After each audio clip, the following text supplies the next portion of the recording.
Srbija se nalazi u 6. nedelji borbe protiv virusa. Predrag Kon, epidemiolog, čije reči Srbija pomno sluša već 5 nedelja, uključio se u jutarnji program Prve televizije.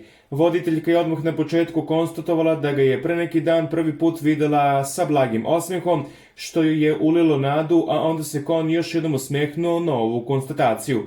5. nedelja je prošla, što je najbitnije, mi smo relativno dobro prošli. Počelo je sa najavom da će biti naglog uspona, ali to se i srećom i zbog mera koje smo preduzeli nije dogodilo. Imali smo celu nedelju zaravnjavanja, sve skupa i nije tako loše. Prvo poluvreme smo završili, pred nama je još 5 nedelja, ali samo jedna od tih 5 je teška. Vrlo je bitno da nam se u toj prvoj nedelji ne dogodi greška i da nam se virus ne nađe među najosetljivijima, kaže on. U 6. nedelji ne smemo da se opustimo, dodaje on.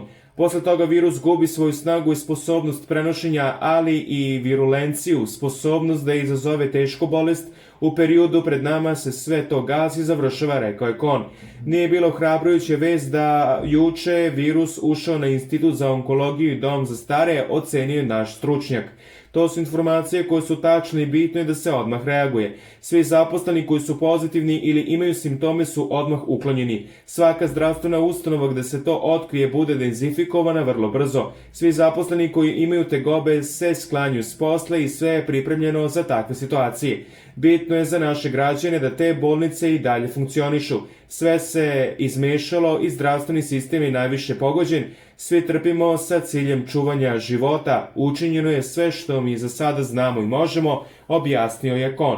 On je ponovio da ima oko 10% zaraženih zdravstvenih radnika. Međutim, kako kaže, taj broj će biti nešto viši.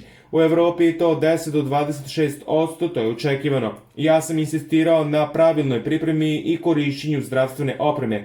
Naši zdravstveni radnici imaju običaj da sednu i popiju kafu, to je sada rizična aktivnost. Disciplina korišćenja opreme sada bolja, ističe on.